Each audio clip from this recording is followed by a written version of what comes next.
So, sir, can you tell us more about the innovative business solutions? When did it started and what's the goal of the group? Actually, before kasi, nag-work ako sa isang audit firm. I'm a CPA by profession and meron din ako master's degree in business ad.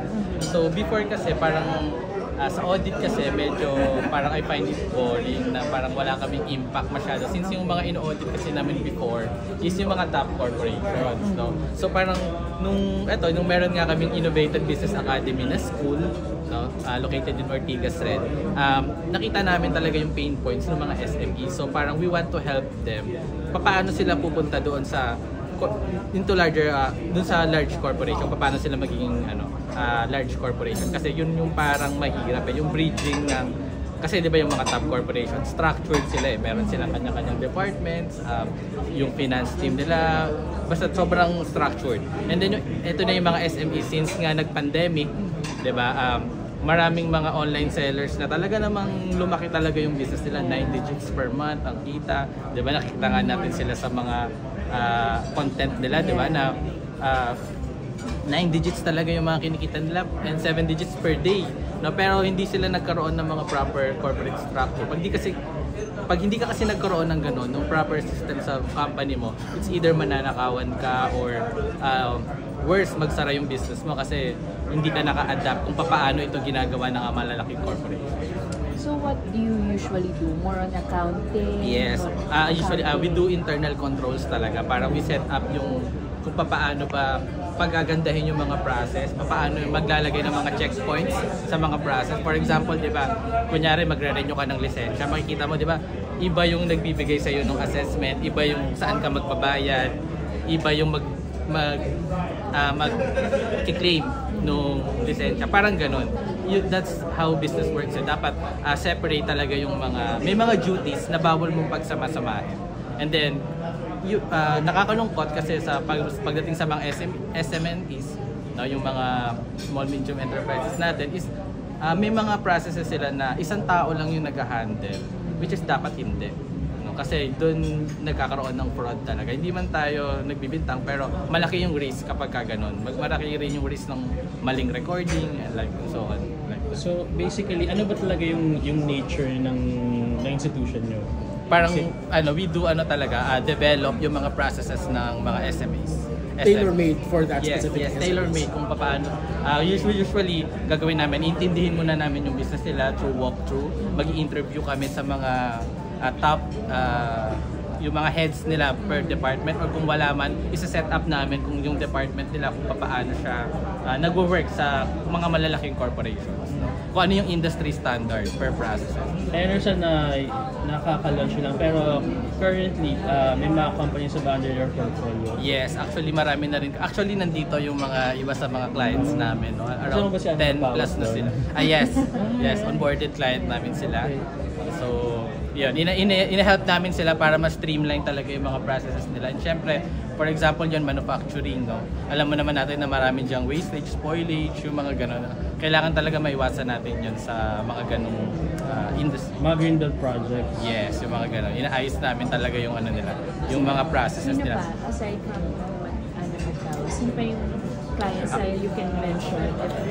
Meron kasi kaming NDA sa kanila. So, parang, pero si Ana naman, okay lang yung i-mention?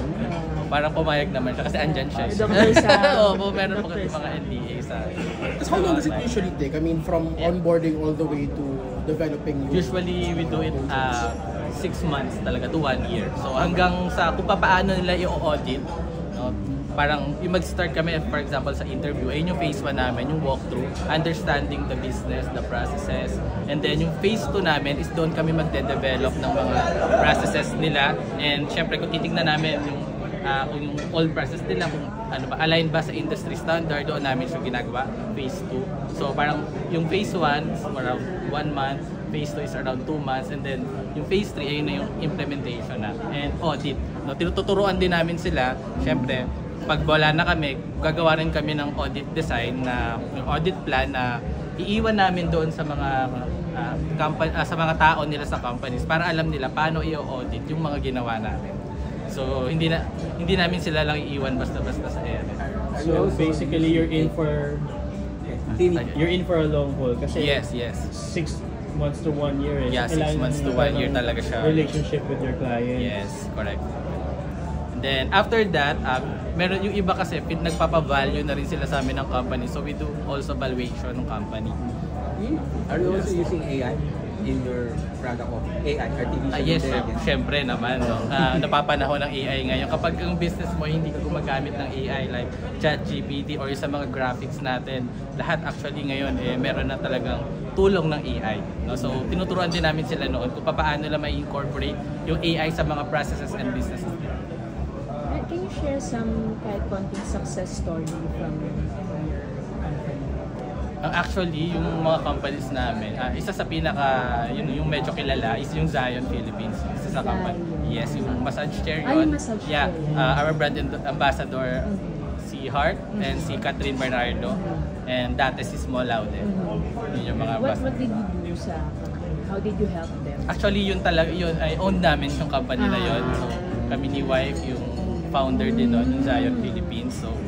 So ayun, parang nakita kasi namin na kung na-experience namin kung paano i-develop yung mga process and gusto namin na kung kaya namin, dapat matulungan din namin yung mga businessman kung paano namin siya nagawa. Of course, you've worked with a lot of clients. What do you see are the common, or at least the common pain points ng mga mga SMEs when they're trying to scale up their business? Actually, surprisingly, yung finance talaga. Wala silang finance department, wala silang maayos na accounting department. Yun talaga usually yung nangyayari. Parang yung recording process nila hindi maayos. So, yung data, hindi nila nagagamit. Para sa mga decision making factors, no? Hindi siya nagagamit.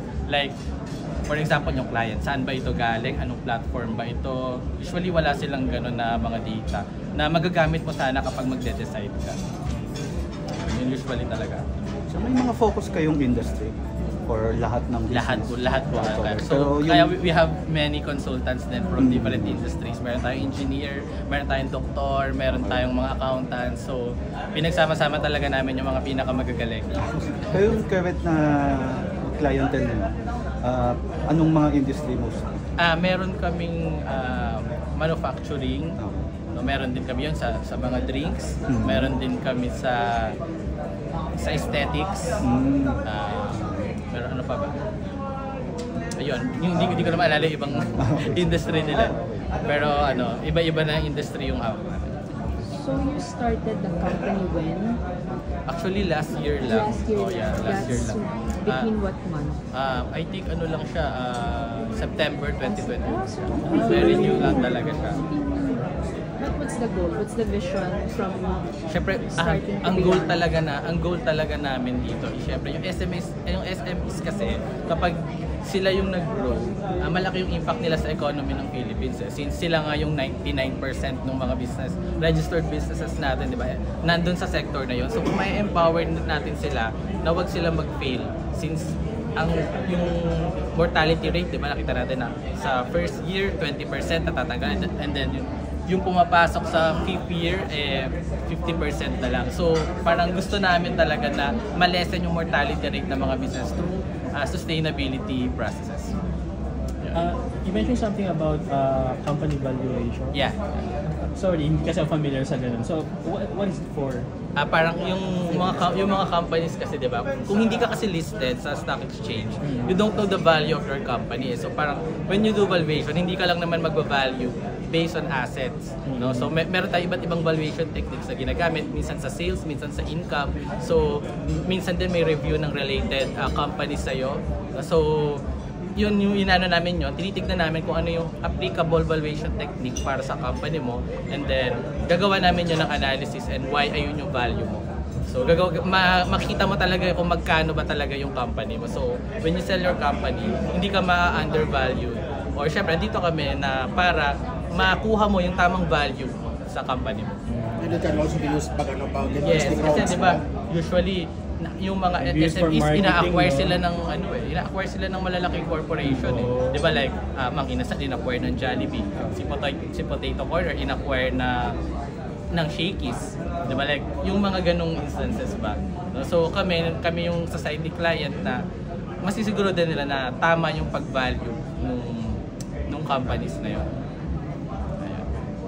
will you be focusing also sa like regional clients or more on Metro Manila muna? Actually, ngayon, nandito pa lang kami sa Metro Manila and meron kami sa Cebu na isang client.